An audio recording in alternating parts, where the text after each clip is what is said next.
direction. No one can pull me out. I've always felt different from the others. I'm running away now. Fears are fading, won't stop bleeding. 'Cause I'm sick of staying up instead of going down. I'm sick of never being able to cross the line. I'm sick of pretending everything is fine. You got it, you're just a freak like me.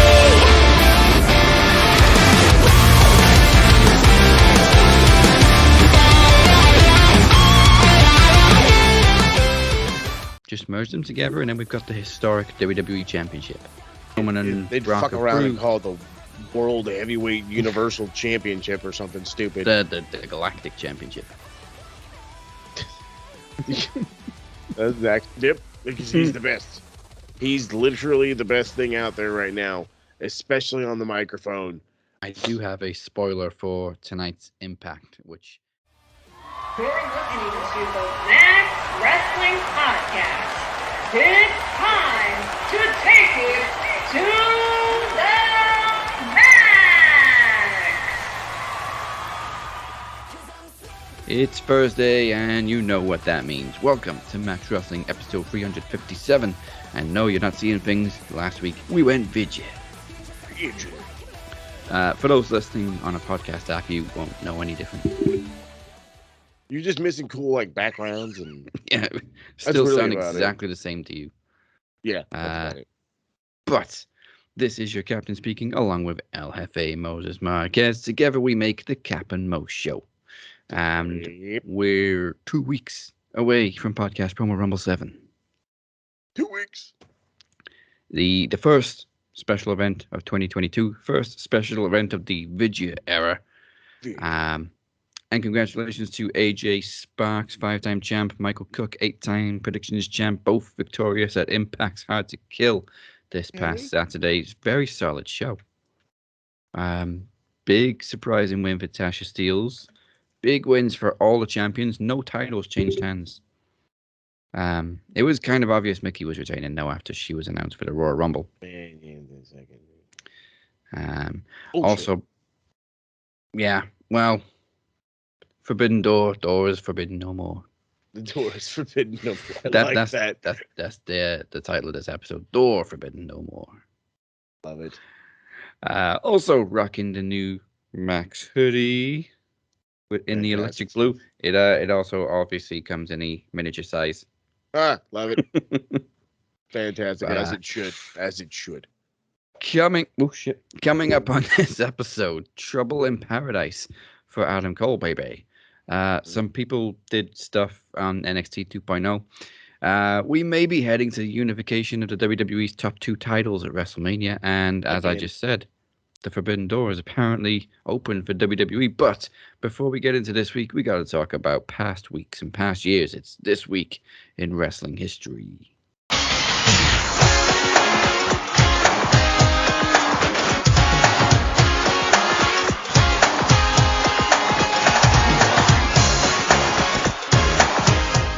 On January 7th, 2001, ECW presented its final pay-per-view, Guilty as Charged, featuring Sandman defeating Steve Corino and Justin Credible in a tables, ladders, chairs, and chain match to win the ECW World Championship. Rhino then attacked Sandman and challenged him to defend the title. Immediately after, Sandman lost his newly won title in 1 minute to Rhino.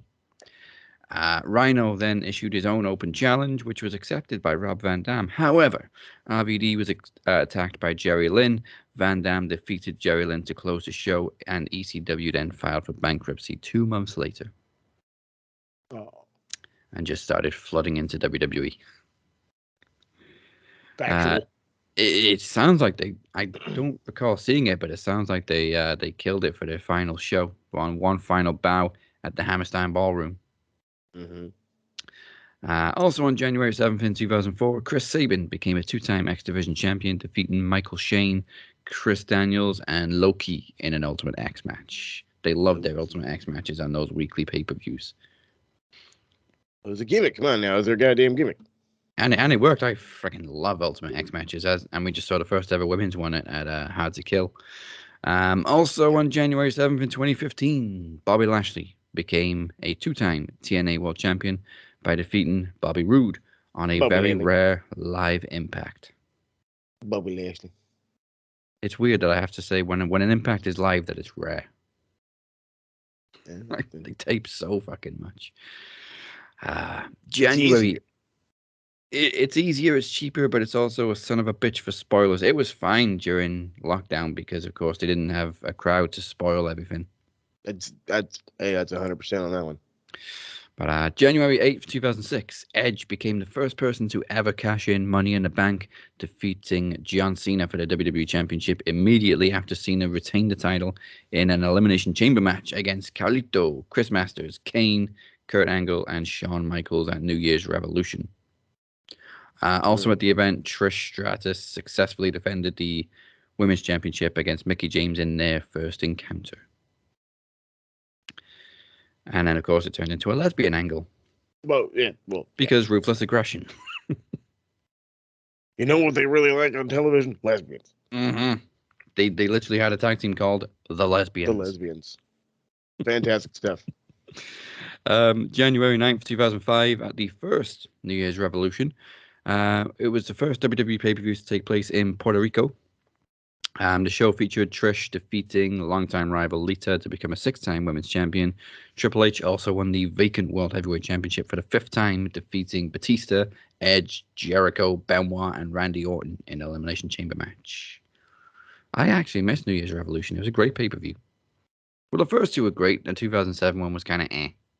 Yeah, I was going to say, I was like, they always simmer out, but I mean, I've always loved gimmick-based pay-per-views. It goes with the theme. It's kind of nice. Yeah, and then except for when they do Hell in a Cell and nobody does Hell in a Cell. Yeah, like Lockdown was great because literally every single match was in a cage, and then they did Hell in a Cell pay-per-view, and they only had like what 2-3 matches in a cell. Just stop it. Bullshit. January 10th, 1999, Taz won the ECW World Championship for the first time, defeating Shane Douglas at Guilty as Charged, which also featured Just Incredible defeating Tommy Dreamer in a Stairway to Hell match, and Rob Van Dam defending the TV title against Lance Storm.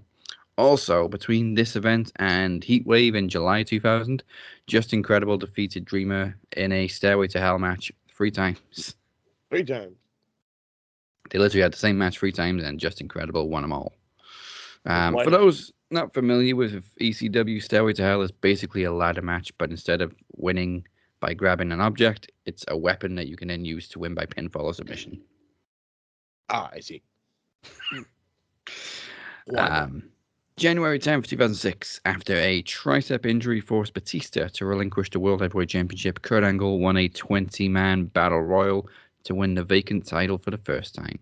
The episode aired on tape delay 3 days later, which was today in history. Mm-hmm. There is a few more. January 11th, 1991, Ric Flair became the first ever WCW World Champion after defeating Sting for the NWA World title. This, again, is where Flair's history gets a little confusing and sketchy, because he won the NWA title, but WCW start recognizing him as the first WCW World Champion. Mm-hmm. Then there was a couple of title changes, which WWE don't recognize. No. Like I said, we pointed that out last week when the guy went into fucking Puerto Rico or whatever and would drop the title to be unrecognized in NWA. Yeah. It's like it. Like in reality, if you really have to know a number for like Flair's title reignage from every company, I think it's like 27. Yeah, it's like the same as the Yankees, I think. It's deep into the 20s. I remember that much. Yeah. Also on January 11th in 1993, it was the first ever episode of Monday Night Raw. Nice. Good stuff. We had Kamala turning babyface. Oh, that's right, huh? Oh yeah, that was the what fucking show? Where were they at for that one? It was like that little ass tiny arena in New York. The Manhattan Center. There you go, the Manhattan Center. It's okay. We also had Yokozuna defeating Koko Beware The Nice. Steiner brothers defeating the Executioners. Shawn Mhm. Michaels defeating Max Moon for Yeah. the Intercontinental Max Championship. Moon. Oh my God. The Undertaker defeated Damien Demento. Oh God, you remember fucking Damien Demento? No. Does anybody remember Damien Demento? Jesus, It talk about the was- gimmick times, man. Oh crap, it looks like Snitsky. He But really obviously it wasn't Snitsky. No. Damien Demento was also known as Mondo Clean and John Reinhardt. He said Mondo Clean. That's hilarious. Mondo Clean. Mr. Clean's angry big brother. Yeah, he lit. If you can imagine Gene Snitsky playing the genie in an Aladdin play, that would be Damien Demento. I immediately saw like the head on Schnitsky, and then I turned him blue, and I was like, "Whoa, wait a minute." And Wait a minute. As for Max Moon, that was Conan. That was Conan. Wow, Did not Little- last long, thank God. little bit of trivia there for people. Yeah, so that was the first episode of Monday Night Raw. Quality stuff. It got a 2.5 rating, so we've come full circle. I'm about to say we really have, haven't we? Wow. It went way up and now it's gone back to where it started. Yeah. Well, again, Awesome. you like I would love to bring up, dude. Fucking look how popular wrestling was back then. Yeah. In the peak of its heyday, it garnered over 10 million viewers, both shows. A combination of like up to 12 million, I think, at times. Yeah. So it was the thing to watch. So, and now people don't give a rat's ass. Spoilers ruin it. You can literally most people can literally feel competent watching the entire show in a highlight form. You know what I mean? Yeah. So It's also very easy to find online that too, without paying a dime. without having to pay a dime. Not that I know anything about that. On January 12th, 2019, Toni Storm became the second ever NXT UK Women's Champion, defeating Rhea Ripley at NXT TakeOver Blackpool. Good old days. Good old days. Final bit of history. January 12th, 2020, Tessa Blanchard made history, becoming the first woman to win the Impact World Championship, defeating Sami Callihan at Hard to Kill. And then, of course, she disappeared. True that. True that. So a few birthdays this week. Darby Allin turned 29 on January 7th. Alicia Edwards turned 35, and El Ligero turned 37. On January 8th, Bad Luck Fale turned 40. Fale Right. had his 40th birthday this past week. Bull Meccano turned 54. The original Rey Mysterio, current Rey Mysterio's uncle, turned 64. Ruby Soho turned 31 on January 9th. And Todd Grisham, people remember Todd Grisham, turned 46. On January 10th, Tamina turned 44. Buff the Stuff Bagwell turned 52. And January 11th, King Mo turned 41. The first King Mo. The first King Mo. And it was the 81st birthday of Abdullah the meat cutter. Abdullah the Butcher. Okay, you can say it. Abdullah the Butcher, and then of course we 81. can't forget two other dudes for on the January the 11th, and that is I can't pronounce his first name, but Kobayashi, New Japan legend, like Kobayashi. Yeah, you can remember the last name. I want to say it's like, I don't even want to butcher. I'm not even gonna fucking try. And then of course Gory Guerrero, by the way, who is the father of Eddie Guerrero, Chavo Senior. Eddie's. Chavo's dad. So, Yeah. Without him, there would be no Guerrero chain, if you will. I'll give it a shot. Kuniaki Kobayashi. Let's go with that. Close enough. Sounds good Sounds enough good to to me. Anybody who speaks Japanese, Robert Davis. If Help a any brother out. mispronunciation, help me now. And today, happy birthday, 35th birthday to Ian Riccaboni, who showed up at Hard to Kill, guest ring announcer from Ring of Honor, and Mason Ryan turned 40. Celebrating my birthday in Sainsbury's, I am.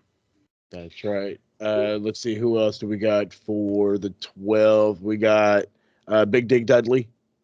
Oh, He's whatever. I have no idea how old he is. I'm not gonna fucking even attempt to do the math on that one. Dan Lambert turns what's that fucking 100 million years old? That old fucker. I had to do it. He's like 50 something. I'm not even gonna bother fucking. Like I said, I'm not gonna bother doing the math. And then Raquel Gonzalez. Fucking, Oh, yeah. she's 30. What is that? 30, 31, 30. Is it today? That was yesterday. Oh, happy birthday yesterday, Raquel Gonzalez. Yeah, she's 30 something. Mm-hmm. This is the part where I find out she's a lot younger than me. Right? She's born in 91. I'm like, what? Where is she? Raquel Gonzalez, 90. Oh shit, she was born in 91. Yeah, she's 31. Mm-hmm. That's right. Chad Gaspar would have been, what's that? 40, 41. He would have been 41 today. Mm. Big Dick Dudley also passed away 2002. There you go. But he was born in 1968. Yeah, that he was. So that's all your history and your birthdays. So let's get into this week in wrestling. The big news that broke very early in our week was Mickie James being announced for the Royal Rumble on Friday, which pretty much changed one of our predictions for Hard to Kill. Very, very unexpected, considering how they parted ways. Also that they literally announced her as the Impact Women's World Champion. Yeah, that was the one that caught me off guard. But see, you bring this, you bring up the whole how she left thing, and I have to bring this into into context. So on fucking on TikTok of all places, of course, TikTok, I'm on there.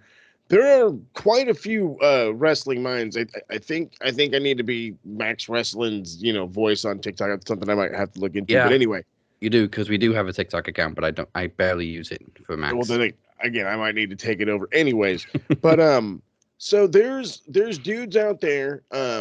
So let me also, before I get into ranting about this dude, let me also say I follow a lot of NFL players, and as some of you know, the NFL season, if you did not make the playoffs, is over for a lot of you.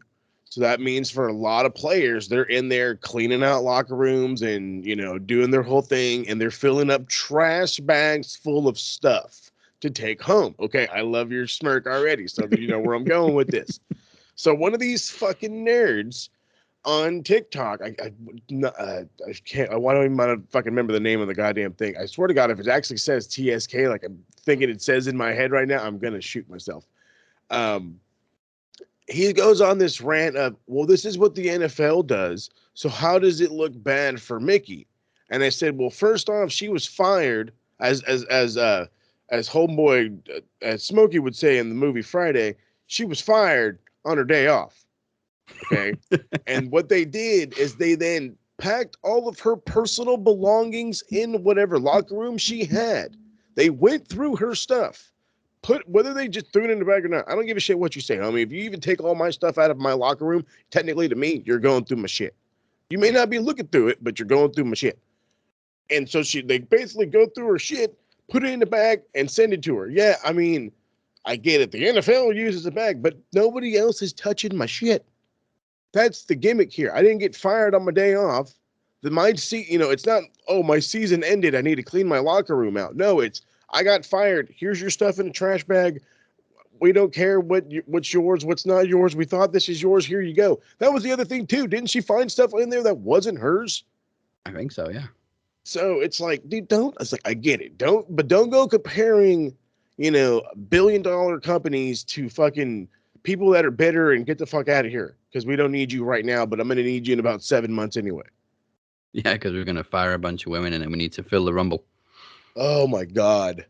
So when my wife starts asking me questions about the Rumble, like, why in the hell are the Bellas in it? And I'm like, well, first off, I said, they're firing people. She's like, you were mentioning that. And she decided she needed to go do her own little bit of research. She lovely sees my my Wrestling Observer pages open all the time. So she goes immediately to that on my computer, and she just types in like WWE releases. And she comes up to me and she's like, they've released like 20 something people in like 4 months. I'm like, yeah. she's like, what happens? Like she got curious, and I explained her. Some guys go to the indies, some guys do, they go and they have to find their own path. I said, not everybody goes to AEW, not everybody goes to Impact, not everybody goes to New Japan. There are some dudes that they have to go back to the old school indie days of, I'm gonna ask for $700 an appearance and hope to get $350 and maybe fed. It sucks. But then she was like, so they're that desperate, they're bringing the Bellas back. And I'm like, I mean, yes, and I guess it's an attraction. I mean, it's got you talking. And then she's like, yeah, but then I also turned around and did research, and I realized why all these people are in this thing. And I'm like, yeah, well, you see, you're doing what they don't want you to do, which is be smart and have a brain. They would prefer you just get fed the bullshit and be like, oh, this team's cool. It doesn't work that way.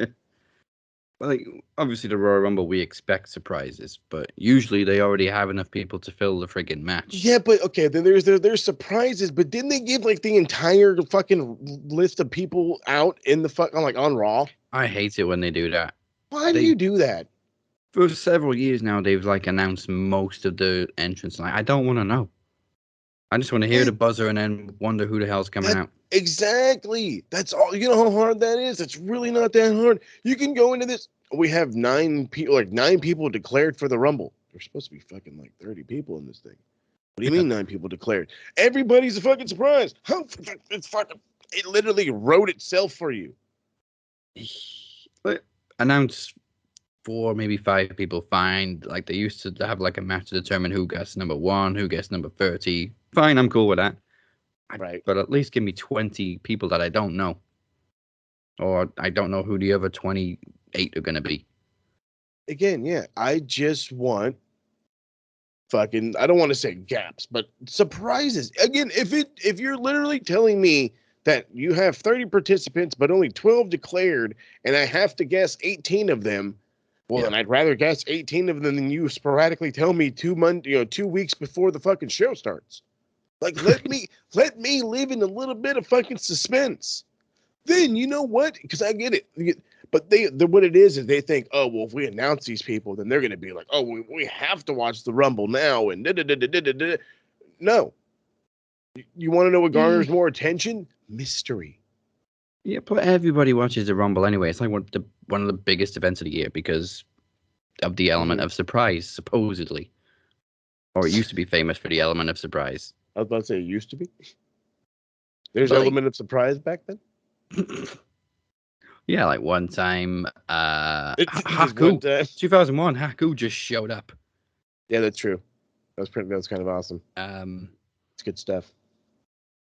All right, it's got people talking about Mickie James, but imagine how much of pardon the pun, impact it would have been if she'd have just shown up in the Royal Rumble as the Impact Women's Champion. Like, what the fuck is going on? Exactly.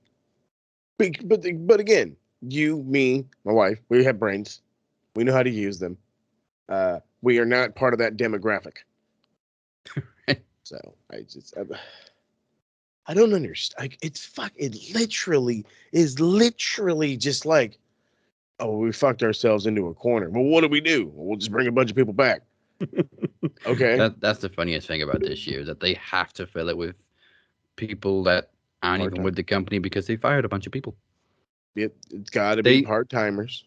In the last 6 months, they literally fired enough people to fill a Royal Rumble match. Probably twice. Yeah, probably twice. Maybe even the greatest Royal Rumble with 50 fucking people. I was going to just say, well, you know what? In reality, I think maybe like 2 or 3, okay, you throw 2 or 3 surprises in there at the most. But still, yeah, it's fucking ridiculous. Now there's a whole thing of the Forbidden Door is open for WWE, so who knows who's going to show up in the men's Rumble. Who says that? Is fucking these goddamn marks. These fucking WWE marks. All they heard was Tony Khan and the Forbidden Door and fuck your Forbidden Door and Forbidden Door. But now that it's going to happen in their company, oh my God, the Forbidden Door. Like, dude, fucking shit. You guys are so goddamn fucking flip-flop. It's bananas. And then have you seen some of these other ones where their fucking loyalty is like they're willing to die on the battlefield for this fucking? I'd rather stop watching wrestling than, brother. You're not watching wrestling to begin with. You're watching sports entertainment. They're literally the Black Knight from Monty Python. You chop off every single limb, and it's just like, call it a draw. No, you're clearly defeated. Let's call it a draw. It's on bite your ankles off. Oh, God. I'm invincible. You're a loony. Well, speaking of the Royal Rumble, we do know Bobby Lashley will finally be facing Brock Lesnar. And we also now know Seth Rollins will be facing Roman Reigns for their respective titles. But we also had a segment to kick off SmackDown where Brock pretty much said he wants title for title against Roman. I don't hate that. That doesn't sound like a bad thing to me. It actually sounds like a very good thing. Now, I've never liked the Universal title. It's had such bad luck. People have gotten injured as soon as they won it. We've had freaking Goldberg squashing people for it. Yeah, the history of the Universal title is very jaded. A lot of bad omens. Just merge them together, and then we've got the historic WWE Championship. And as Roman and they'd Brock fuck around and proved, call it the World Heavyweight Universal Championship or something stupid. the Galactic Championship. That's actually get the backlash right. Doesn't sound too bad. No, it doesn't really. It doesn't sound too bad. It actually sounds better than Universal Champion. It really does. That doesn't even make sense either, because Universal Champion means like you're the champion of everything. Yeah, like, of everything. You can enter any division and do whatever you want. It's universal, like a remote. Yeah. Yes. It works on everything. Which often break very soon after you buy them. You see the issue here. Yes. It's living up to its universal name. Named. Good Lord. But yeah, Brock and Roman have proved you can. Well, actually, and new shows have just proved recently you can go on any show. It doesn't really matter. So you don't need two world champions. No. We had it for a brief time in 2002 where the undisputed champion was on both shows. Just go back to that. I mean, your fucking roster's thin as ass anyway, so. We're firing too many people. We can't have two world champions anymore. No, they really can't. I mean, at this point, they may as well fucking get rid of the IC title or something, because, I mean... Yeah, that thing's dead. I mean, no disrespect to Shinsuke. I fucking love Shinsuke. We all know this and this and that. This isn't his goddamn fault. He doesn't book himself, okay? He can't be like, you want an IC title feud? Well, the boss said no. Oh, shit. Like, what the fuck is he going to do? And I think it was, like, Mania? Mania weekend or whatever's the last time he defended that shit? And I'm like, all right there, Brock Lesnar. Whatever you say, bud. Actually, I think this is worse than Brock. Oh, big time. Big time. At least Brock showed up every couple of months to defend it. I mean, Shinsuke's there, but they're not giving him title defenses. He's gone almost a whole fucking year. I mean, we're in fucking January, bud. Yeah, it's. I'm pretty sure he won that shit at Mania. And I don't think he's defended it since. I'm just checking. He won it on SmackDown. Okay, he defended it at Mania then. Wait, what? Or August? Horribly wrong. Wait, he couldn't have won it in August because his last title defense was at Mania. Could have sworn. Hmm? The blood thickens. Wait. Apollo won the title at WrestleMania Night 2. Oh. Okay, well then the guy just hasn't defended it in like 5 months. Yeah. Who the fuck said? Yeah, all the sheets were saying he hasn't defended it since WrestleMania Night 2, but obviously... Or did he win it on SmackDown and then that was just the last time it was defended against anybody? Oh, that sounds more like it. So Shinsuke's never defended it? Is that what we're saying? I think that's what they ended up driving at. These goddamn dirt sheets that we're misreading. Oh, man. Or they're miswriting. Yeah, 153 days definitely exceeds the 30-day no-compete clause. 5 times over, bub. Yeah, WWE, in case you've forgotten, you have an Intercontinental Championship. With a guy who's actually not too bad. But I mean, No. apparently he's got a hand injury, according to the Boogs. That's cool. He can kick. Right? He can still kick. I mean, Adam Cole wrestled with a fucked up wrist forever, and so did fucking his wife. Yeah, and Kurt Angle won a gold medal with a broken freaking neck. Broken fucking neck. Come on now. Well, it seems as though Piper Niven, I'm still not going to say her ring name, has joined the women's title picture. Cool. Yeah. I don't know how to feel. Last week I called it was probably going to be a triple threat, but now it looks more like it's going to be a four-way at the Rumble. But can they really afford that with the lack of women they have for the Rumble match already? You know what, bro? Let them fucking do. That's their own goddamn problem. We're going to have 3 challengers for the Raw Women's title and literally just fill the Rumble with part-timers or retired women. Yeah, and then like somebody like fucking Becky's going to come down and, oh, okay, here we go. And it's like, oh, you son of a bitch. Well, I find it funny, Lita's been announced for the Rumble, but they haven't announced Trish. I don't think Trish wants to do it. That's all she pretty much does lately is Rumble matches. That's what I'm saying. I don't think she wants to do it. She's like, fuck you guys. I'm fucking over this shit. I mean, that's what I'm saying. They went out of their way to fucking to go get Mickie, which I still fucking baffled at. And then, you're willing to call her Impact champ, but I guess it's not a fucking open door thing. I think they just don't give a shit about Impact. So they're just like, whatever, here you go. Yeah, sure, we'll promote your stupid belt. Mike, is there going to be anybody from NXT? Did they announce any NXT ladies? No. There fucking should be. God damn it. I mean, is there any women left in NXT? Like Io Shirai. Fucking. I guess Raquel at this point, or fucking Dakota. Yeah. Probably more Dakota. So the women. I mean, there's a handful of ladies, but I mean. Yeah, nobody from NXT. The women announced so far. We got Rhea Ripley, Nikki Ash, Dana Brooke, Carmella, Queen Zelina from Raw, and Tamina. From SmackDown, we got Shotzi, Natalya, Aliyah, Naomi, Shayna Baszler, and Charlotte. Cool. I'm not going to say. Okay. Obviously, I didn't watch Charlotte's segment because I wouldn't want to, but apparently she is in the Rumble match. Who the fuck really like? Let's be real for a minute. Who the fuck really likes Charlotte? Anybody really? Oh, she's got some marks out there.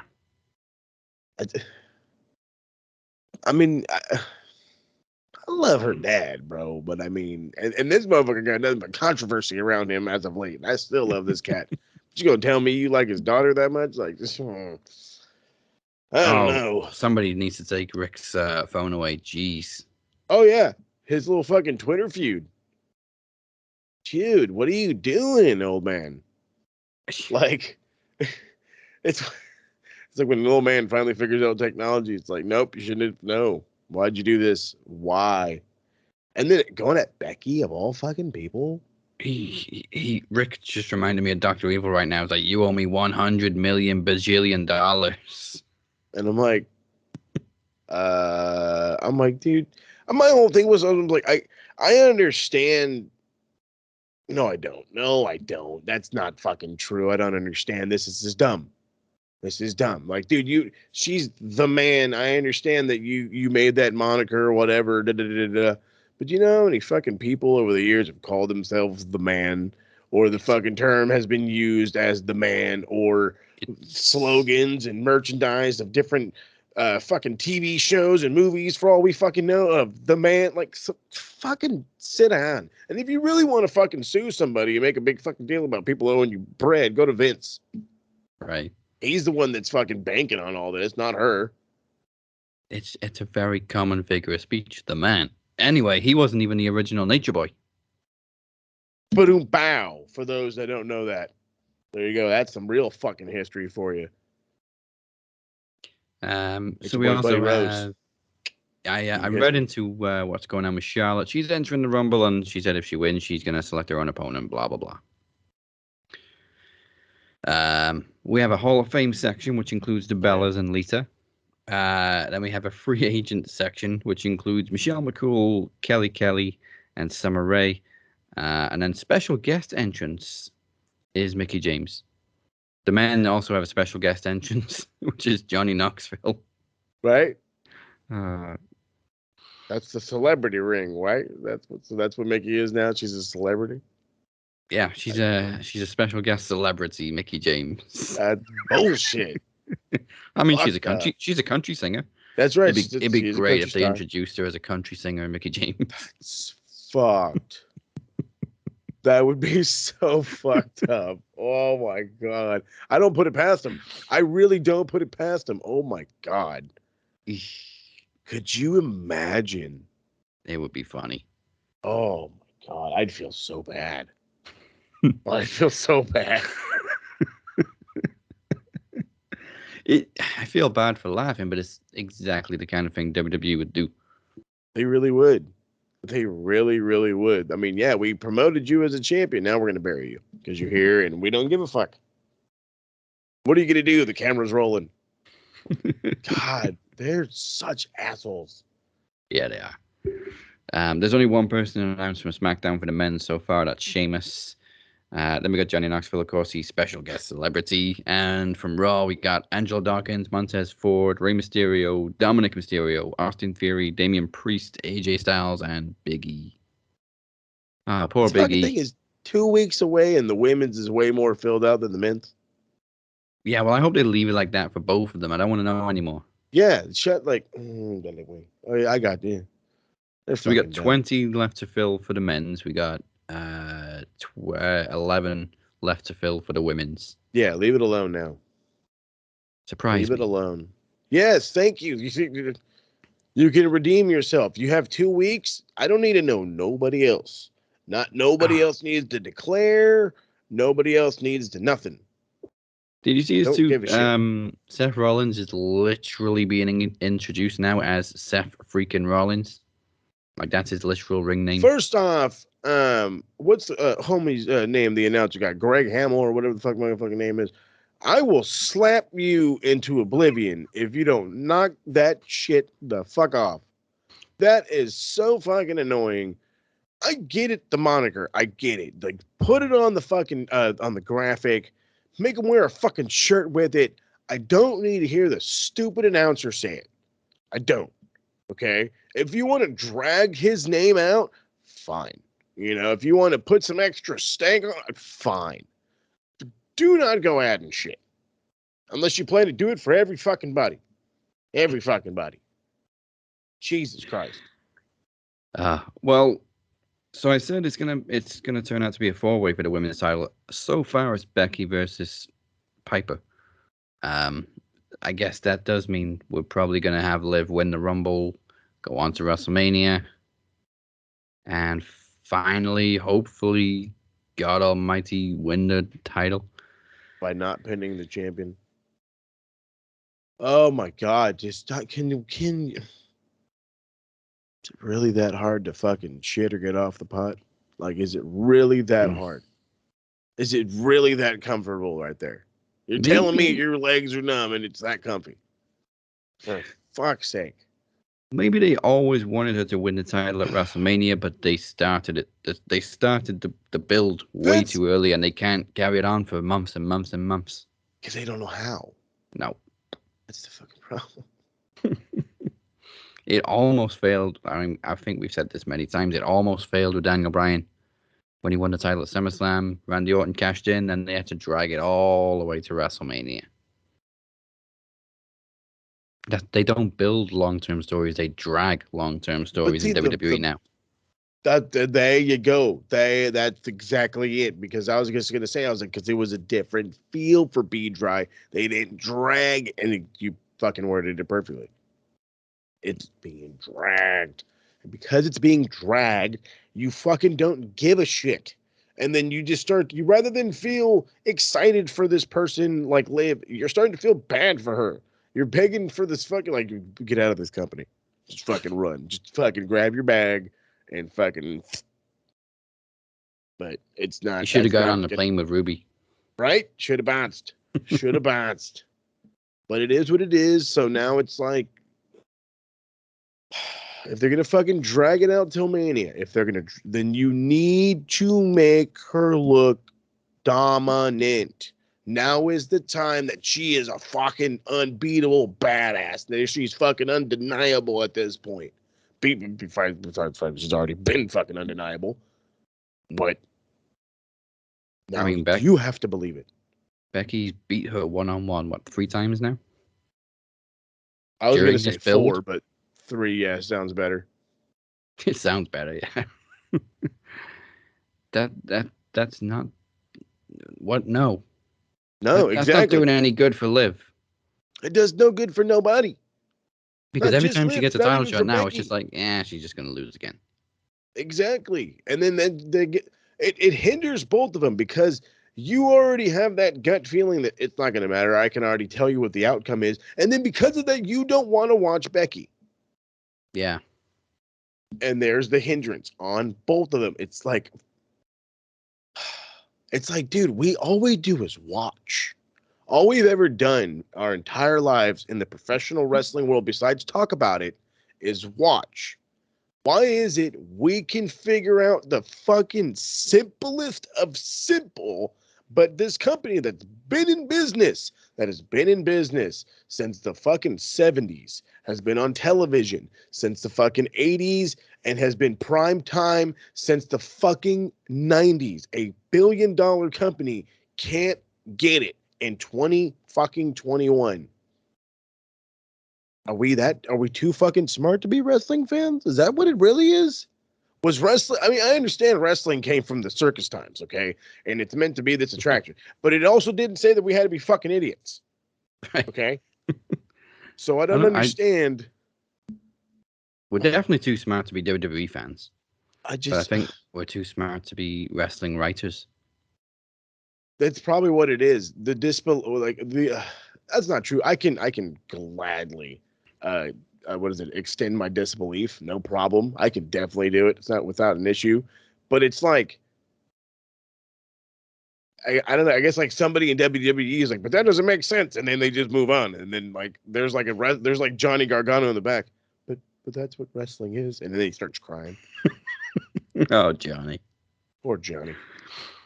Ciampa and Pete Dunne seem to be done with NXT. They had a dark match before SmackDown, I believe, this past week. Yeah, so and it main begins. Event. Oh yeah, and on main event. Well, hey, like I said, they're trotting these guys out there. They're really trying to get them some exposure, and I don't hate it. Granted, I wish both these guys would go elsewhere, but at least they're utilizing them. I guess. I don't know how long it'll last. I used to think the same about a lot of this talent.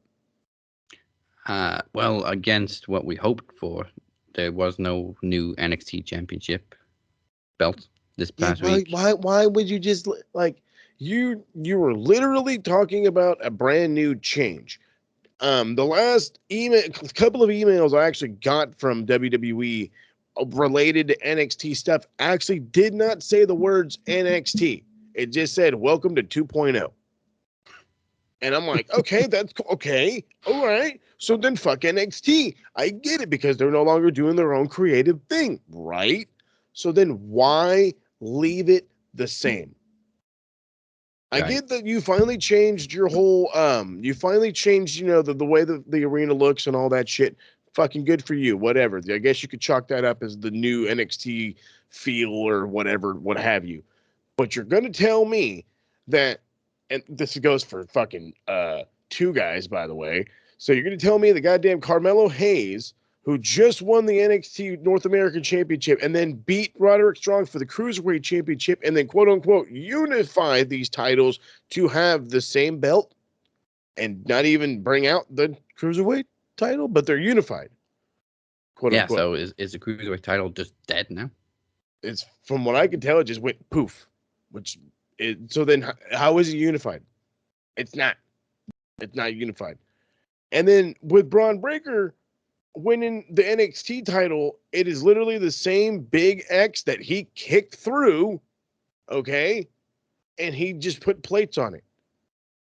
Why would you go through all that crap of him ripping down NXT like Thanos or whatever, and then kicking through the big giant X that also symbolizes the big giant X on the fucking title?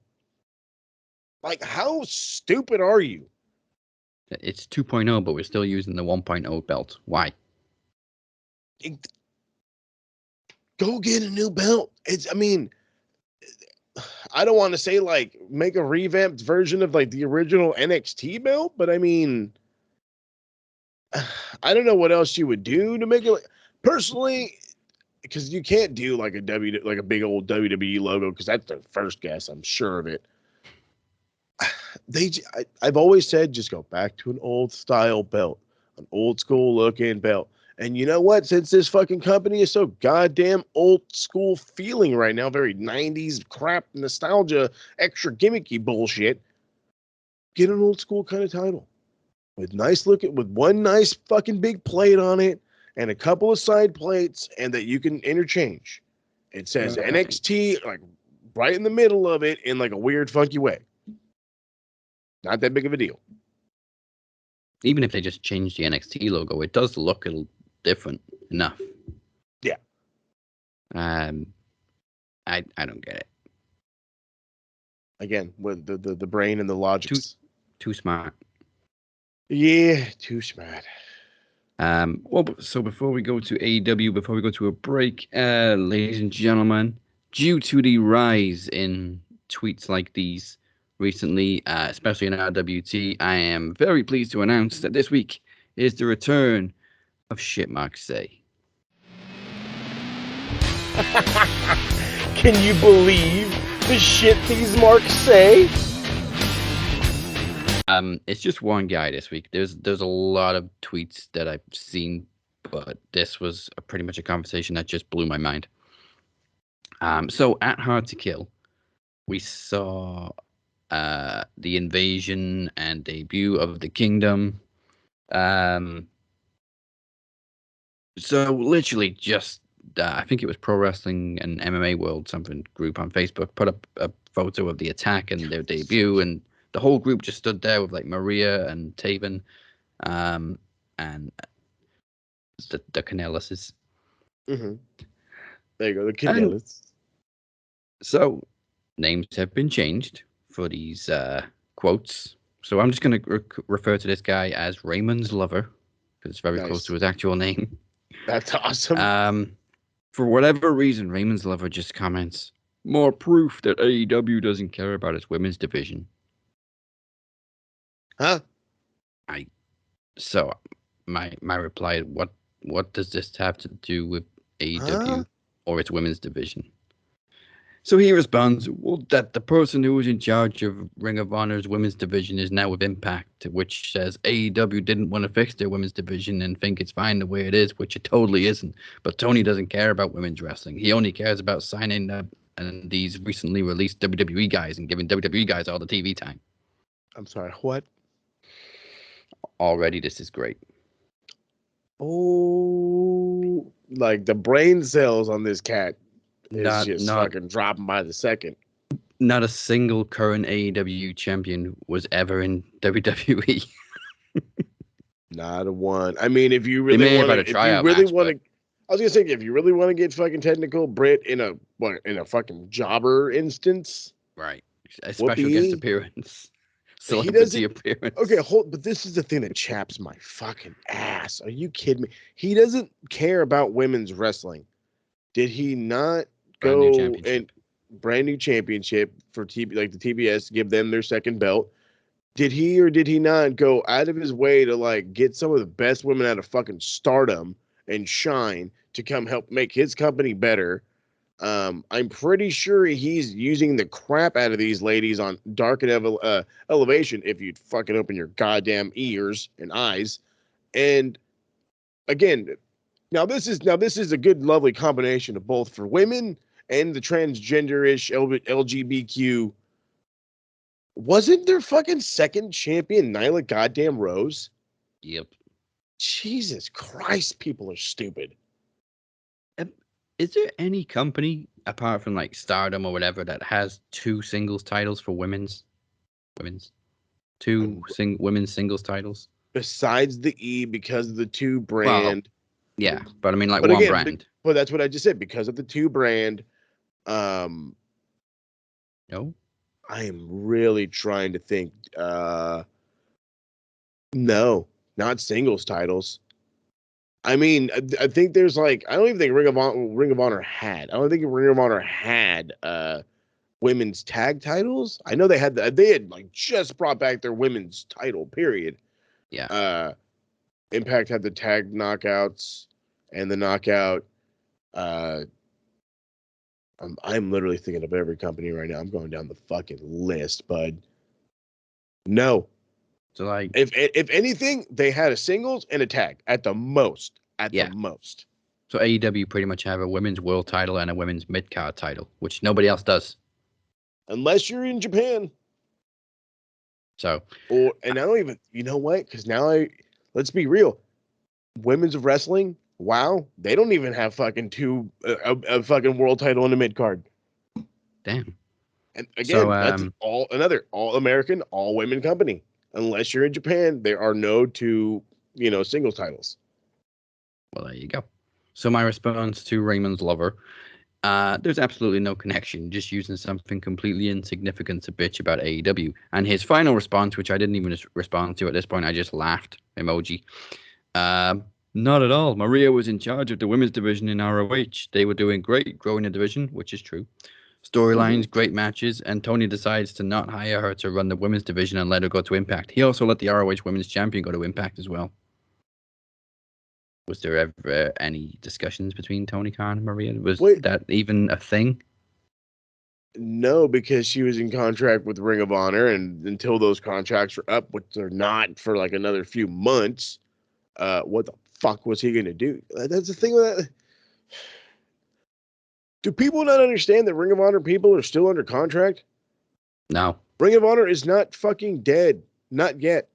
Okay? They still have, I think, one more big show. And they have until like May. Nobody's the guys are not going to be off a contract until fucking May. So as much as you think Tony Khan's going to go in there and just be like, okay, I want you, I want you, I want you, I want you, I want, it's not going to fucking happen. There are people on fucking contract because Jay Lethal jumped ship. Jay Lethal probably had a fucking shortened contract. His shit was probably up. The fucking the simplest of fucking researches is ridiculous. Come on, dude. That just chapped. And then on top of that, let's be funky here. Does he not know who runs the current AEW women's division? He probably does, but he thinks it's stupid. He thinks it's stupid that fucking Kenny by God Omega, one of the best professional wrestlers in the world today, is running the women's division. It's a bad thing. With his girlfriend, or I don't know, whatever, her close friend, whatever the have yous, these are you kidding me? Are you kidding me? I don't look, dude, no disrespect to Maria, okay? It's fantastic. Every time I see her, I get the Carl Anderson dancing, you know what I mean? I'm all about it. I don't need her running my division. There's nothing wrong with the division. That's the thing. What other fucking division in goddamn America is anywhere near as good as AEW women's division? It's not. You're going to tell me both fucking rosters on WWE are any good? We just talked about how many fucking people have just been released from them. So you're going to tell me the same fucking people are getting over week after week after week after week? No, they're fucking old. It's stale. It's boring. There are fucking constant new faces in AEW women's division. Jade Cargill, she won Rookie of the Year for what, PWI or whatever. I personally, I completely disagree, but whatever the fact. You know what I mean? Look at the fucking rise of Britt Baker. Oh. Hikaru Shida took the world by storm. Nyla Rose, still one of the top. Fucking Ruby Soho came in. She's you want to call her if you really want to take her WWE run and base that off of her run, she's already stomped on it. Okay? And that's the thing I don't they used to be WWE. Put their fucking place in WWE and where they are now. Where are they? Always up here as opposed to down here. That's the fucking difference. That's all. Yes, they're ex-WWE, but again, they're way higher on the card. Maybe they were just a mid-card guy. Now they're upper mid-card. To WWE, they were an upper mid-card. Now they're a fucking main eventer. Think about how much more serious a guy like Kevin Owens would be in AEW. You know what I mean? Sasha Banks would be I don't want to say like she is as WWE in there as can be, but imagine, what her in AEW being able to have those crazy matches, but have somebody fucking teach her how to get, to do it right, to not fucking kill yourself. Yeah. Not get injured twice in a week. So thank you very much for that irrelevant opinion, Raymond's lover.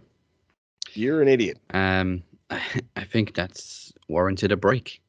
Cause I'm sick of getting apathetic, going down. I'm sick of never being able to cross the line. I'm sick of pretending everything is fine. You got it, you're just a freak like me. Hey, this is the charismatic enigma, Jeff Hardy. Hey, this is Tommy Dreamer. It's the Ultimate Finesser, your girl's favorite wrestler.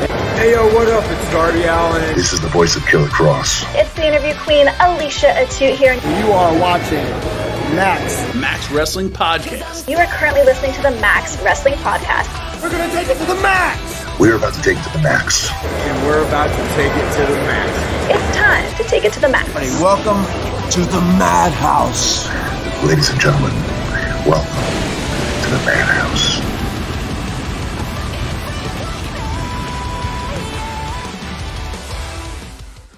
Cause I'm sick of getting apathetic, going down. I'm sick of never being able to cross the line. I'm sick of pretending everything is fine. You got it, you're just a freak like me. Welcome back to the Cap and Mo Show, coming to you in living color on Facebook and YouTube, and of course on SoundCloud, Spotify, Apple Podcasts, TuneIn Radio, Castbox, and Podbay. We're probably on other podcast platforms that we don't know about either because they all just rip off SoundCloud. Yep, that's how it goes. At Podcast Promo Rumble 7, the Knowledge and World Champions can choose their own challengers. Last week, we were rudely interrupted by our World Champion Chad Malcolm just to say that he would announce his challenger this week. So let's not waste any more time waiting and find out who the lawyer is taking to court.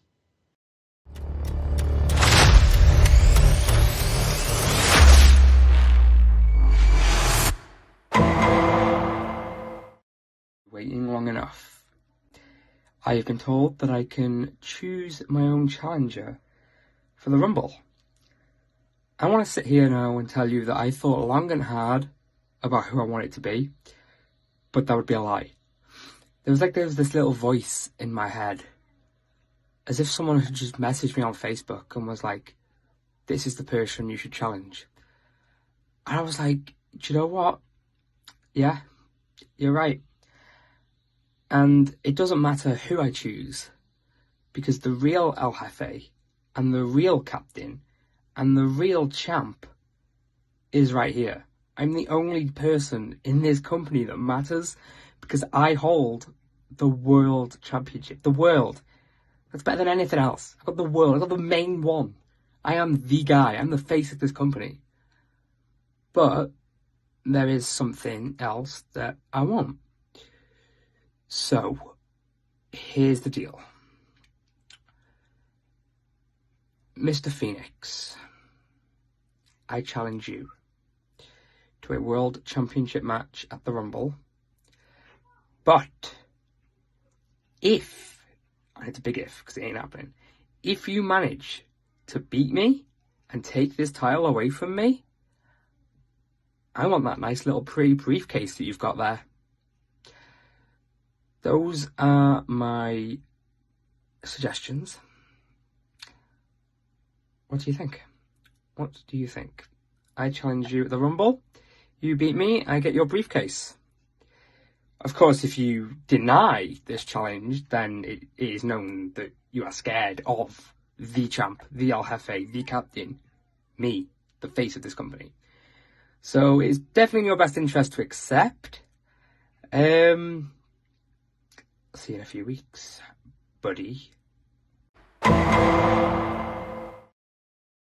there we have it. High stakes and a new never-ending rivalry in Max Wrestling. Chad has chosen the Phoenix to challenge him for the World Championship, but in return, Chad will receive Phoenix's Iron Bank briefcase, which still has 89 days left on the contract.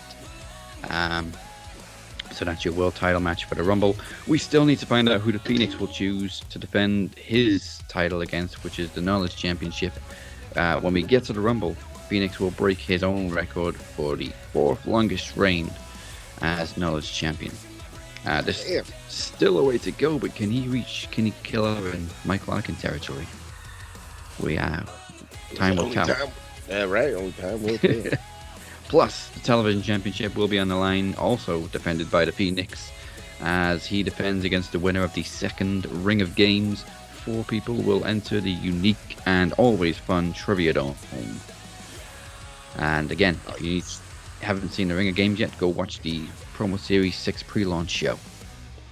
Comedy, that stuff. It was great. And in a first ever promo exhibition, Cypher makes his return to action as he steps up to go face to face with the Shape.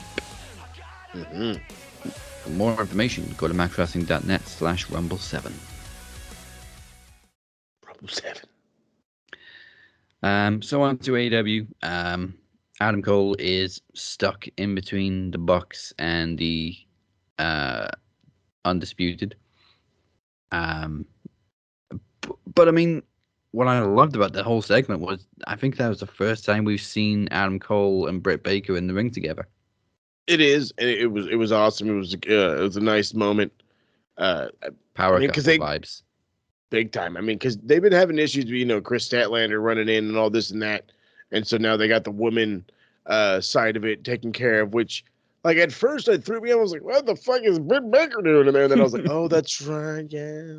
I was just like, dude, really? Fucking, no. It was one of those for sure. Yeah, I kind of went the other way around. I was like, obviously Britt Baker's there for Adam Cole. And then I went, wait a minute, is she feuding with Chris Statlander? Well, she is now. Right? Like she has to. She's the only girl in there. Yeah, I like it. I like the whole power couple vibes we get from Adam and Britt Baker. I was kind of expecting a kind of dig at Shivani from Adam Cole, but he didn't get nothing.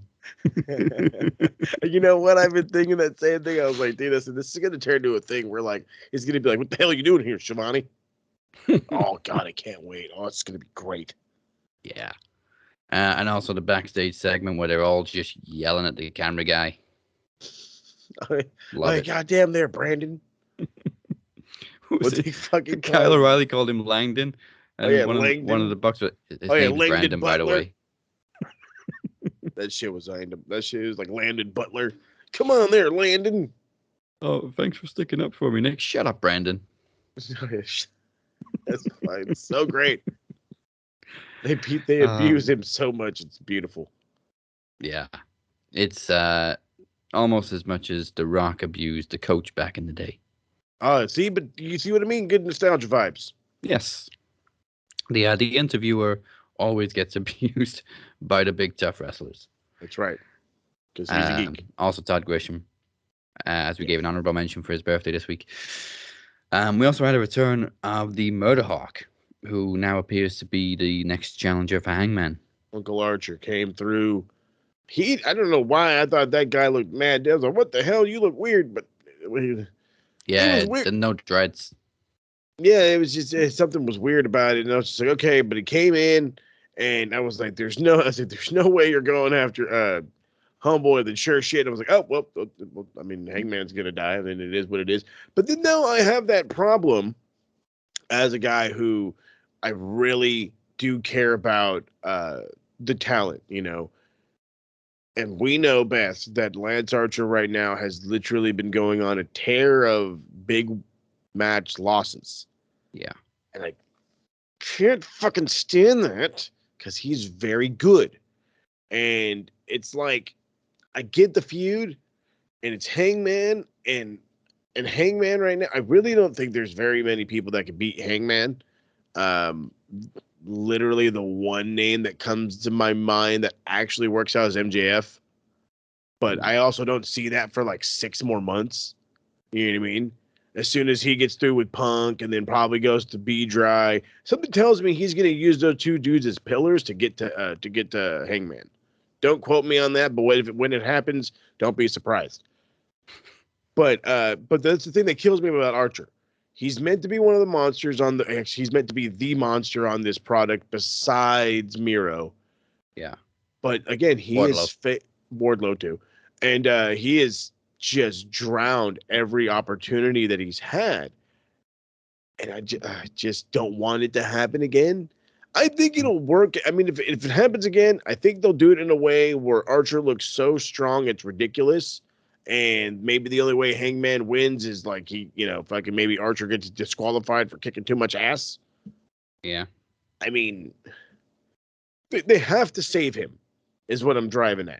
They have to save him. This has to be done right. Otherwise, you are literally taking one of your better assets and you're just constantly burying him. And I'm going to say that's a WWE move. Yeah. Well, I mean, it's like Liv Morgan to keep losing title matches. Exactly. You push and push and push and push and push. Eventually, we're not going to care at all. At all. What I loved about the segment, though, was Dan Lambert. So as Archer's coming towards him, literally as he's about to get murdered, Dan Lambert can't help but still throw in the insults like, the company never did anything for you. Yep, because he's the best. He's literally the best thing out there right now, especially on the microphone. I loved his entire promo to Hangman, how he was quoting about all the old school wrestlers. I came out here to tell you how good of a wrestler you are, and and you didn't do it this way, you did it that way. But he calls him an urban cowboy rather than, like the cowboys of old, like the Stan Hansens and shit. And I'm just like, you're pissing him off. But this is good. I like this. This is going to be nice. But now it also makes me think, does that mean Archer is going to be part of American Top Team? Since there's not going to be any more Jake Roberts for a little bit. I heard he was battling with COVID. He was COVID bad, but something just prior to COVID as well.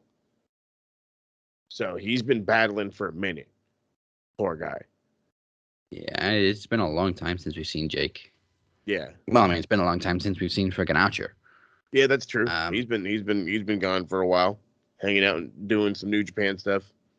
Yeah, I wouldn't be mad at all with Dan Lambert managing the Murder Hawk. No, not one bit. I think it would be nice. Even if it's just for this feud with Hangman. And still, Lambert's still throwing in the insults to Cody, too. Like, at least you didn't take the shortcut like Cody. And he basically said, you're a great wrestler, but you're a shit cowboy. Yeah. Something tells me that, like, all those jabs at Cody is going to end up being him versus Cody at some point. Yeah, and people are still going to boo Cody. That's fine.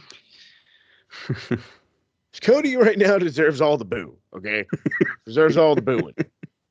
Right? Poor guy. I have this fucking weird, bad feeling that because he got, and now for those of you that don't know that this is what happened to Corey got COVID. Cody, sorry, got to do the Corey thing. TSK, can't stop it. Fucking guy got COVID. And because of that, that's why they did the whole thing with Rustin, I should say. And Sammy. Sammy wins. Sammy goes on, defends this week. I would not be surprised if Sammy defends it for maybe like another week, and then Cody comes back and they drop it right back to him to keep going down whatever path that they were gonna go. Wouldn't be surprised. But then again, if they're fucking smart, just leave it on Sammy. But we'll see. Well, they pretty much said there's gonna be a unification match. But I love JR, but I think he confused me. Didn't they say Cody was gonna be back next week? That's what it sounded like. I'll say, let me see if I can find. It's been announced Cody will make his return on January 19th, which is next week.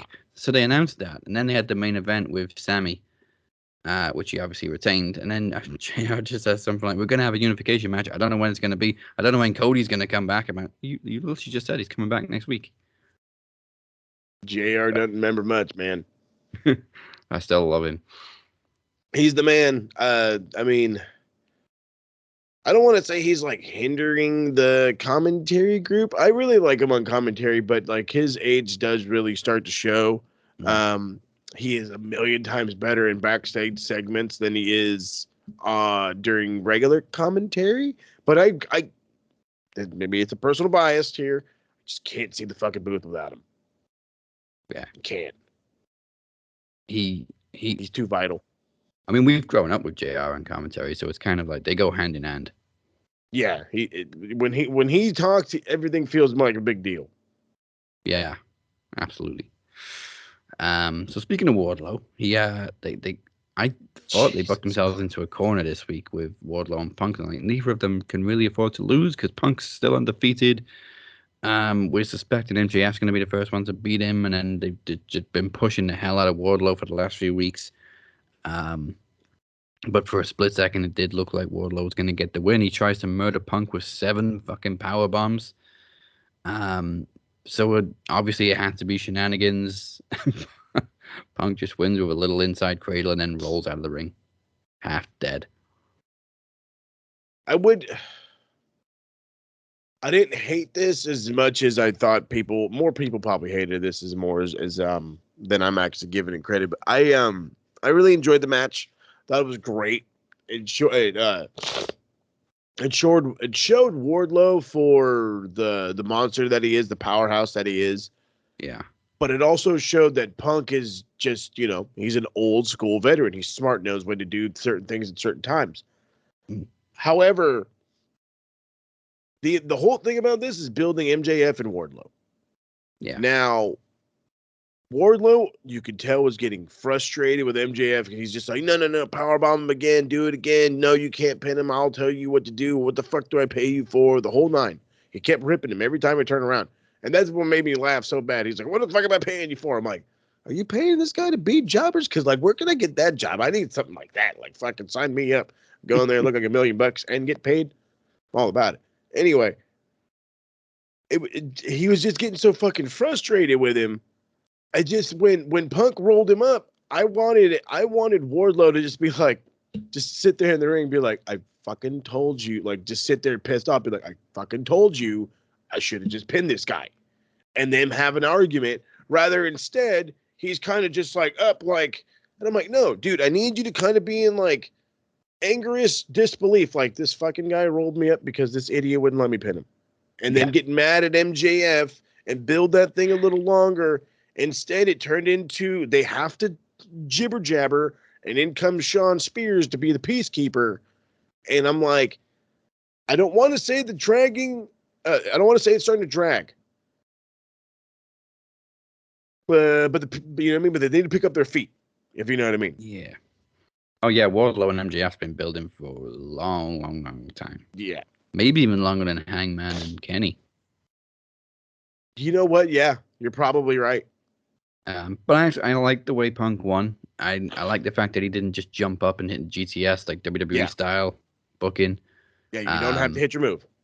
Yeah.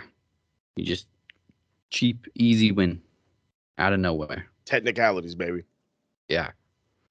So a little bit later on, MJF comes out seething, and you think he's finally going to announce that he's going to face Punk, but instead he announced that next week Punk's against Sean Spears. Which sounds... No disrespect to Sean Spears. It sounds like kind of a downgrade after you get 7 power bombs from Wardlow. Really does. I'm like, oh, this guy, he's not gonna do shit. The only thing he can do to kind of top down is like 8 chair shots.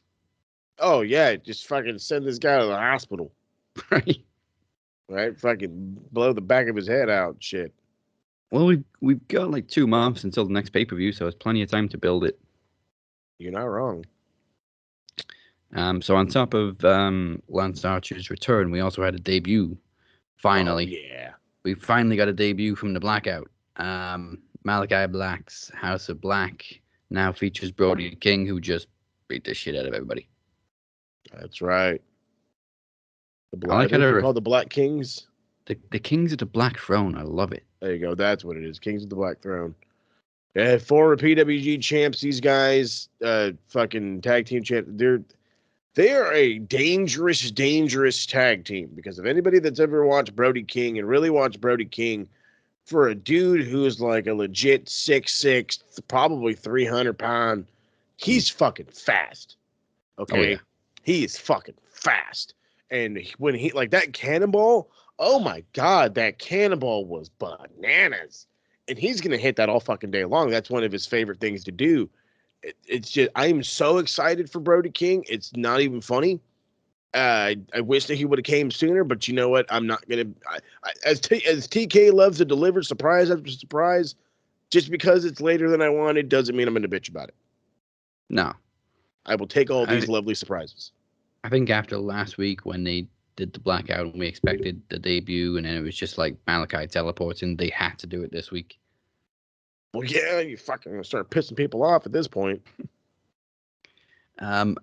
Honorary shit mark say I can't remember who it was or what it was or where it was, but somebody was just like, oh yeah, the AEW marks expected Bray Wyatt, but they actually got Brody King.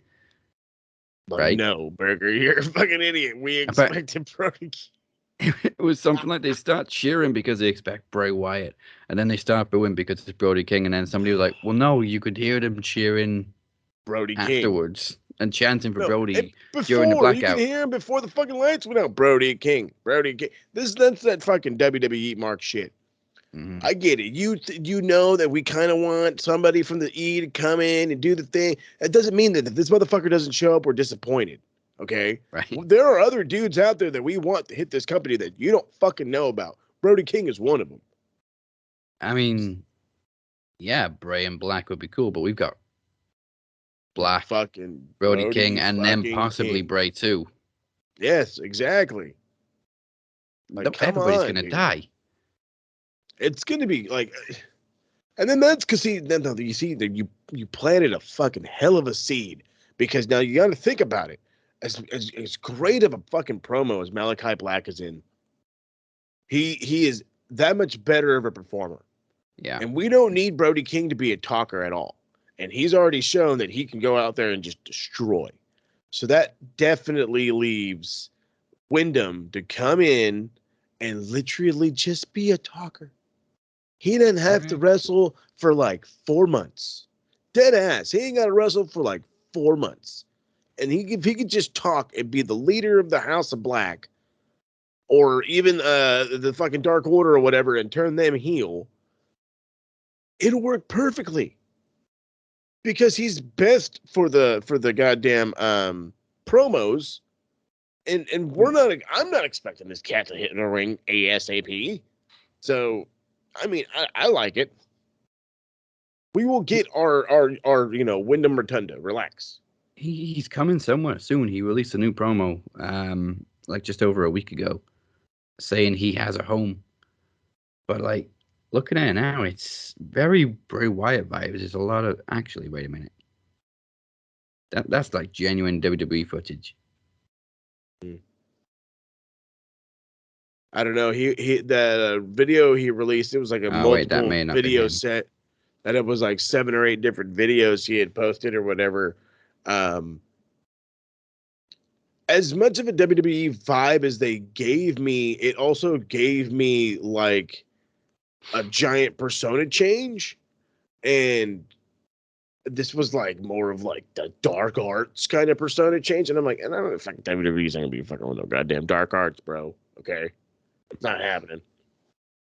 So but it's true. The rumor mill for Bray or Wyndham, whatever you want to call him, it literally goes both ways. He's on his way back to the E. He's on his way to AEW. I personally think he should be an Impact. I think he would fucking kill an Impact because he can be his own star. But there's also a lot of seeds planted in AEW that could work out even better. So it's like for him, it's a win-win. Go make your money. Yeah, there's also a lot of connections in AEW. Oh, yeah, obviously to Brody Lee. But that's the biggest one. Time will tell where Wyndham ends up, but I don't think we're going to have to wait very much longer to find out. Please no. Please, God, no. Which kind of scares me a little bit because Royal Rumble is literally 2 weeks away. Oh, I'm not looking forward to it. Wait, aren't we also getting Alexa Bliss back next week? In like regular form, I hear is what supposedly is going down. She's supposed to be a normal person again. strange. So right? and then it'll be like Charlotte Flair cured her. I guess. Oh, She cures all. right.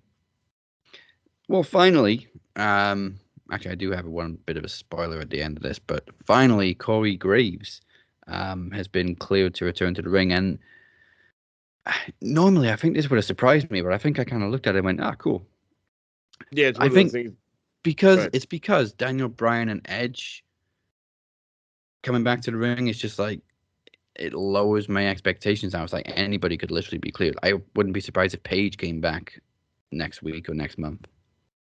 It's like Edge and Daniel Bryan kind of opened the door for long-term injuries to be cured, and all these wrestlers that we thought would never wrestle again are coming back.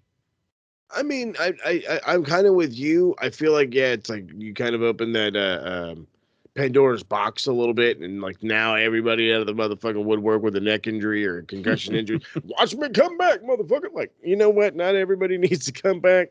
When the news broke about Corey Graves, my immediate reaction was, why? But like, for why, brother? Like, it's not that serious. You're a pretty good commentator. You really don't need to be in the ring. And then let's keep it funky. Let's keep it 1,000 around here.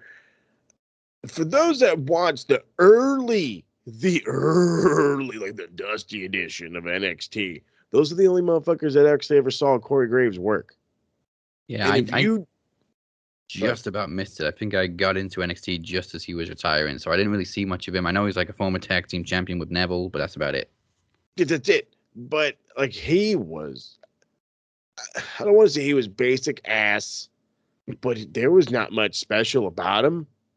But on top of that, no disrespect.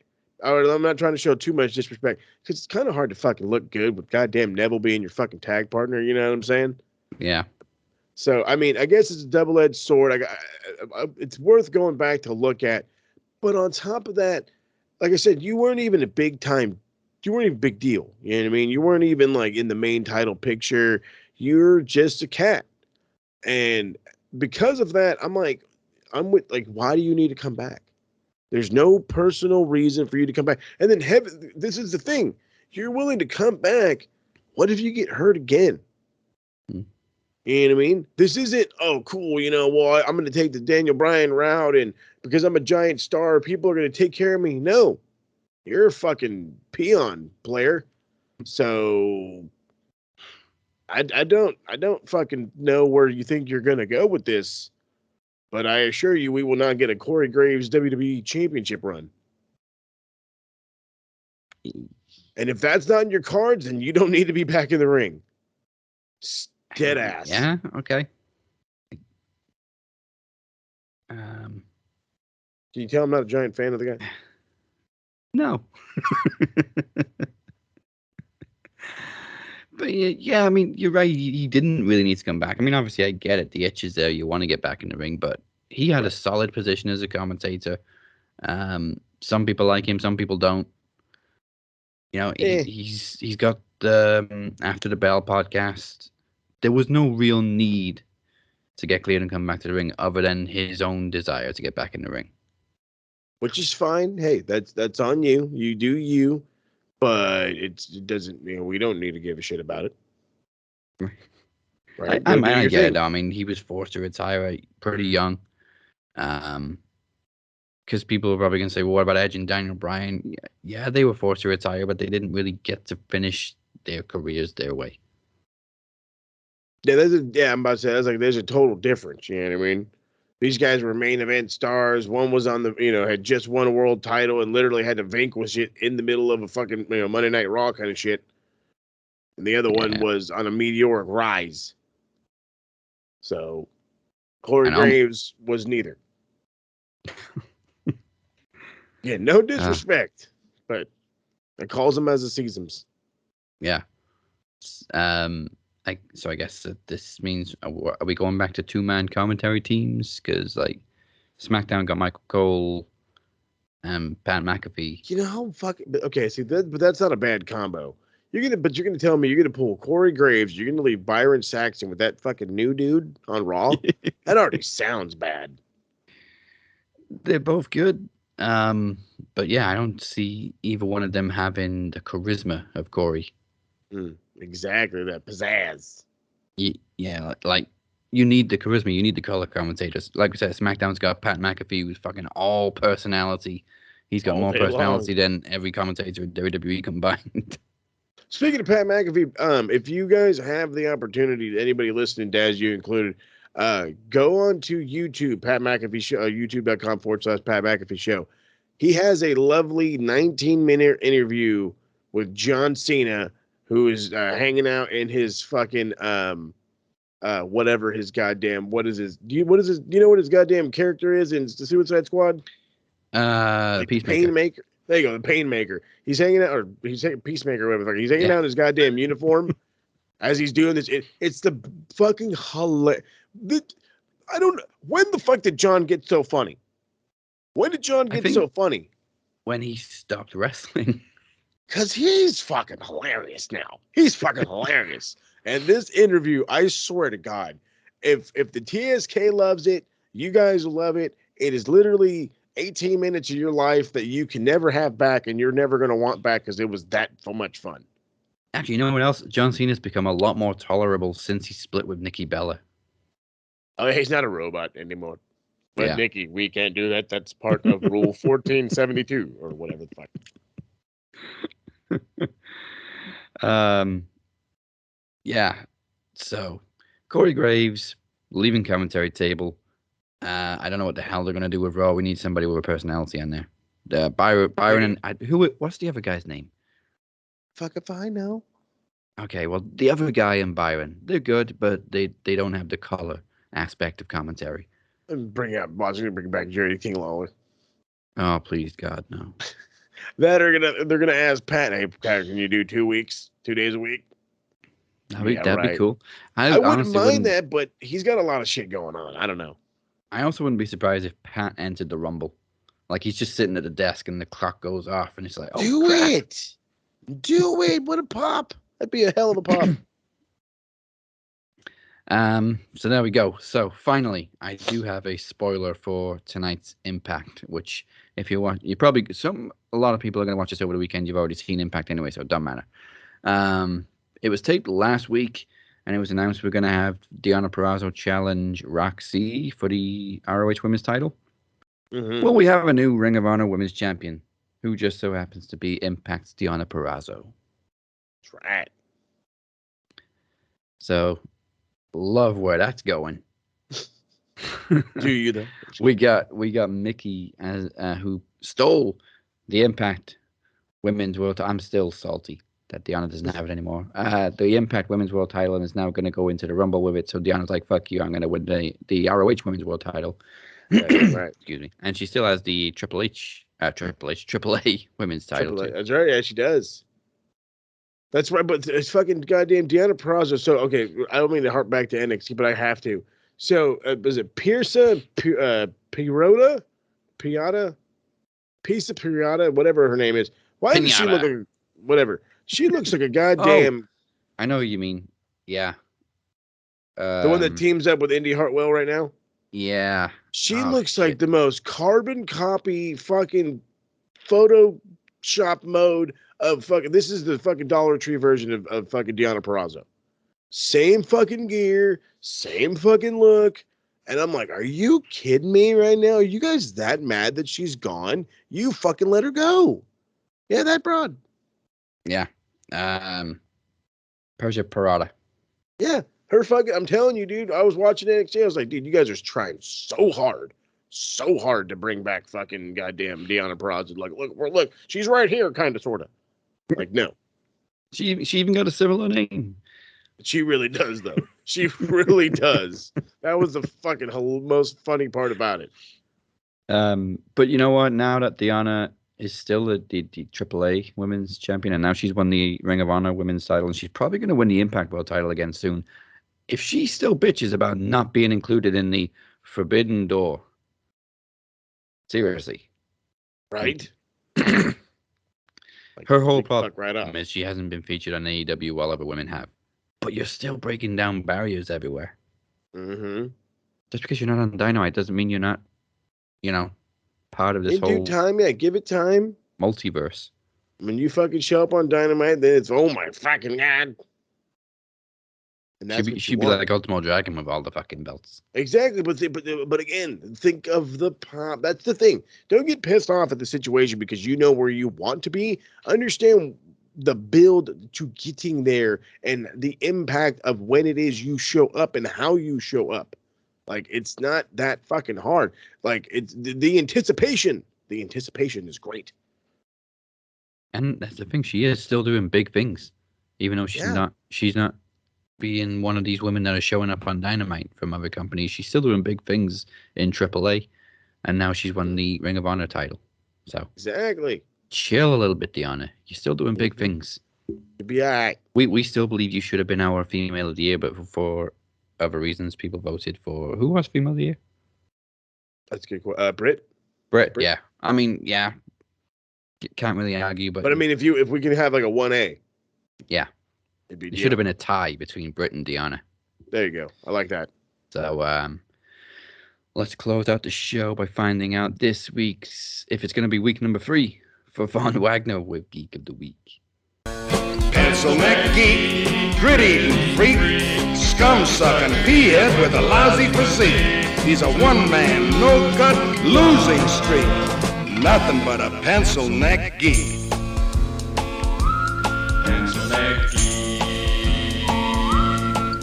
Alrighty, so it is actually not going to be third week in a row for fucking dumb shit, fucking Von Wagner.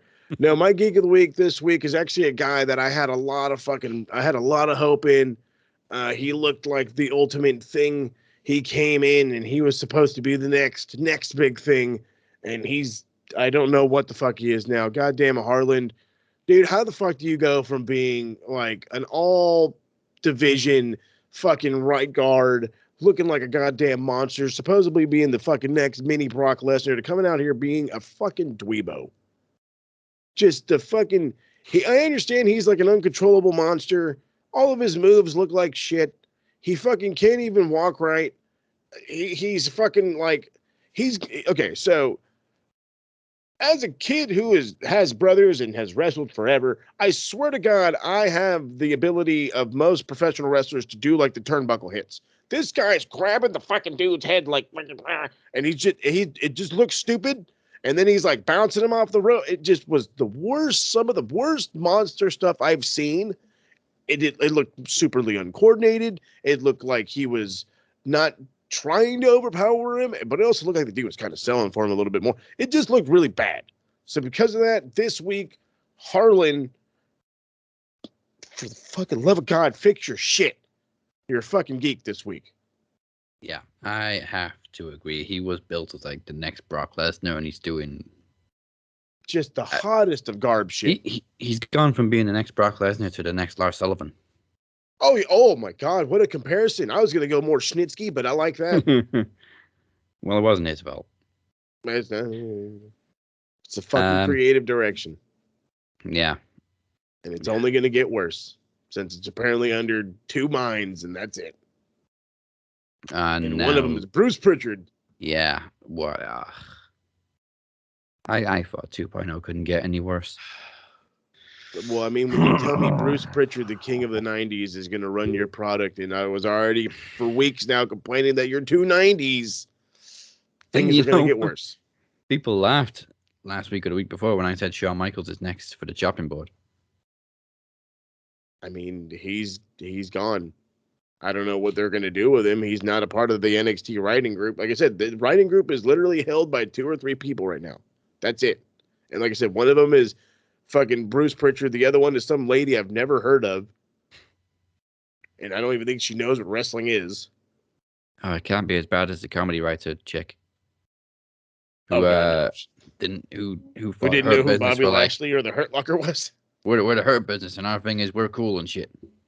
Oh yeah, we're cool. So from Geek of the Week to Wrestler of the Week.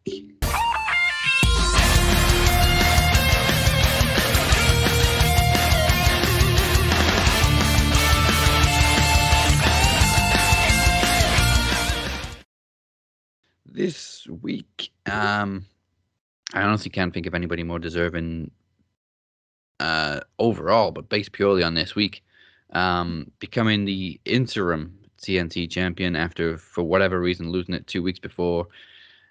He's pretty much just one of the most talked about guys in AEW in recent months. Not always for good things. Not for the best of things at times. Well, he would say it's good things. This week's wrestler of the week is, of course, the Spanish God, Sammy Guevara. Well, hey, he said he wouldn't complain about it, and neither would a lot of men. So you got to do what you got to do sometimes. They're just absolutely not hiding a damn thing anymore. Oh God, no! Like they're like openly flirting like all the time. Like his goddamn fucking these Twitter posts. He's over here fucking hitting her with a cake emoji. Tay. With a cake emoji. I was just like, goddamn, dude. Oh. You know what? Yes. I'm enjoying it. Again, we don't know the full story, so I'm whatever. Right? It's not our zone to be in. No, and let's be honest, they both heartthrobs. Mm-hmm. Factual statement there. There we go. Your week is complete. Please subscribe to our YouTube channel and follow us on social media at Max Wrestling UK. And a huge thank you, as always, to everybody on SoundCloud and all the other podcast platforms. Don't forget the website, maxwrestling.net. You can follow us at the Captain512 and at SMRPodNet on Twitter. And now listen up, you pencil neck geeks, because this is what Moses has for you this week. That's right. So Bolt Rant's coming in hot, heavy, and in the house, if you will. Lots and lots and lots of stuff coming out. The season is over. The loss came from the Raiders, which is not a team I ever like losing to. Not gonna lie, this fucking review of this game took me like 3 days to write because I kept getting so fucking mad because pissed off that we lost. But it is what it is. Head coach took a lot of shit for fucking 2-3 days. I'm actually gonna talk a lot about that. I'm gonna review the game. I'm going to talk a lot about how his first-year philosophies can work fantastic in the Division III. However, maybe not so much in the NFL, but that does not mean I give up hope. I talk about how to address it, how to change it, definitely get a new defensive coordinator and address the defensive line and some other places. And because of that, I also do I have another episode dropping today. It's going to be my end-of-season grades. I'm going to go position by position grade, and then I'm also going to do the coaches. There's going to be another draft look at. This one's the first 3 rounds of stuff. There's a free agency look at. And because I have been home all week long and I don't understand how I didn't do this sooner, Monday drops a retro. Retro Rewind returns Monday morning. All right. I can't remember the date on that one, but just look out for it. It's coming back. I'm excited to do it. No word if I'm gonna keep going on a constant basis, or maybe I might even move it to every other week. But we'll see. So stay tuned for that. Monday's a perfect day. Oh yeah, it is perfect day. Classic wrestling day. And with that said, we will see you next motherfucking week. And once again, you will see us. So go watch some wrestling, then come back and listen to us talk about it. Goodbye. And good night. Bye. Phoenix, I'm down for that belt if you stop holding on to that shit, though.